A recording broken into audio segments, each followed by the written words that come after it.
This is Slava Koza with BoxingConfidential.com, and we're here with famed trainer Emanuel Steward as he prepares Vladimir Klitschko for his unification bout against Sultan Ibragimov on February 23rd in Madison Square Garden. Thanks for your time, Manny. Oh, it's my pleasure. The first question I want to ask you is how's training going for the fight? How's Vladimir doing in these last few weeks here? You know, like all trainers always going to say, oh, training camp is great, best training camp, all of that. You know, it's good. It's a normal, good training camp. You know, Vladimir has always trained very hard, been very fit, and that's why he didn't take the fight earlier when his hand was hurt. He wants to make sure he's always in good condition, and trains about 5 to 6 hours a day of training, so that's a lot. So he's in good shape. I don't think you've ever heard anybody say the training camp is going hard, right? No one ever says the training camp is hard, but even though sometimes they are. Mm-hmm. But we feel that the fight with Sultan Ibragimov is going to be maybe a difficult fight. I think that Ibragimov is the best professional fighter that Vladimir will have fought in his career, even though he's had over 50 fights.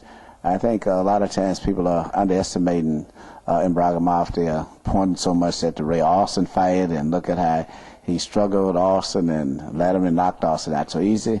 And I don't think that's fair. I think that at that time, he said he was physically not 100%, which I do believe. And he switched trainers. The guy that was already Austin is now with him. Jeff Mayweather, I think, is a good trainer. And I think the speed of Ibragimov, the natural great coordination that he has, and his southpaw style kind of neutralizes his physical disadvantages. And he had a good, solid amateur background, much like Vladimir. And I think that's the factors that's going to make him a difficult opponent. And we have much respect for him, more so than any of the fighters that I have had Vladimir fight since I've been involved with him for the last 5 years. Now, I've heard some rumors, or it's probably not a rumor, it's true that you and Vladimir are doing underwater sparring in the pool. Can you comment on that? No, Vladimir always, on his off day, goes to a pool and spends a lot of time working underneath the water, shadow boxing and swimming. So that's his normal exercise he does all the time. Oh, I see.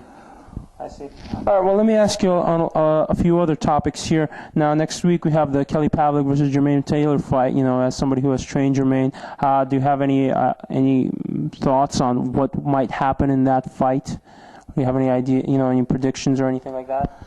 My prediction for the second fight between Kelly Pavlik and Jermaine Taylor is going to be exciting. I think it'll be one of the most exciting and explosive fights in boxing history, not just the middleweight. And that's because of the emotions and the passion and determination of both guys going into this fight. And neither one of those guys know how to fight a survival-type fight anyway. I think that all logic would normally have to point naturally to Kelly since he won the last fight. But don't ever underestimate Jermaine Taylor. Jermaine is a very talented fighter who made mistakes, he said himself, and, just underestimating Kelly at the last fight, and as a result, I think he's fighting with a lot of vengeance, tremendously hurt his pride, the embarrassment that he suffered, where he spent his whole career just being idolized, particularly by the people in his own hometown.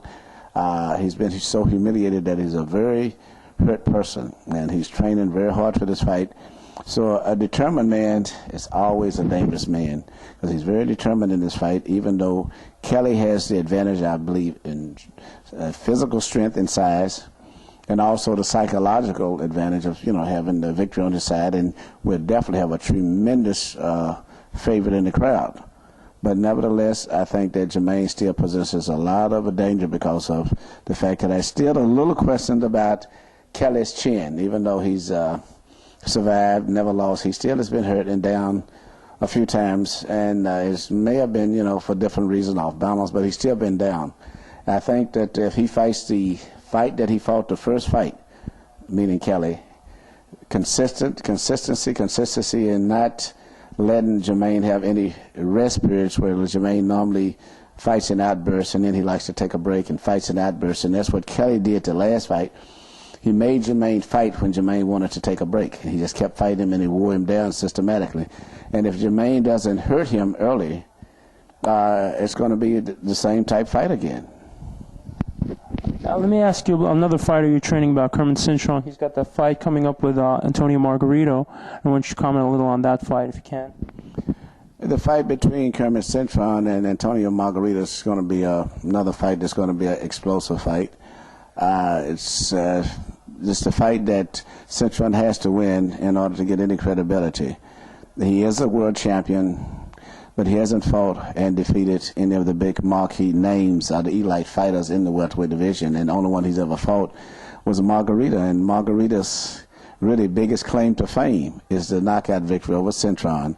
And every time you mention Cintron, automatically Margarito's name comes up about the fight that he lost. So it's a fight that Kermit says, I have to have. I am the champion of the world, so it's no use dodging anyone, so I want to fight Margarito, because there's more people interested in him fighting Margarito than there is for him fighting anyone else. I think Margarito is a big, strong, determined, well-conditioned guy. Who's going to be a threat for anyone. Cintron is a good puncher. Technically, he's improved a lot as an all-around fighter, but still he has to have this big signature win over one of the elite fighters. So therefore, it's kind of like a do-or-die fight for Cintron, more so than Margarito. I think it's going to be an exciting fight. I believe that Cintron's all-around boxing ability that has improved so much, and still being one of the best punchers in the game, still gives him a much better advantage than people realize. And even though Margarito, I know, is going to be the favorite, which he should be, I think the fact that the fight is going to be in a Puerto Rican type environment and not so much the all-Mexican environment at the last time they fought, and then also the fact that Cintron is a much more experienced person now, and his devastating one-punch punching power should not be underestimated, even though Margarito should be the favorite and probably will be.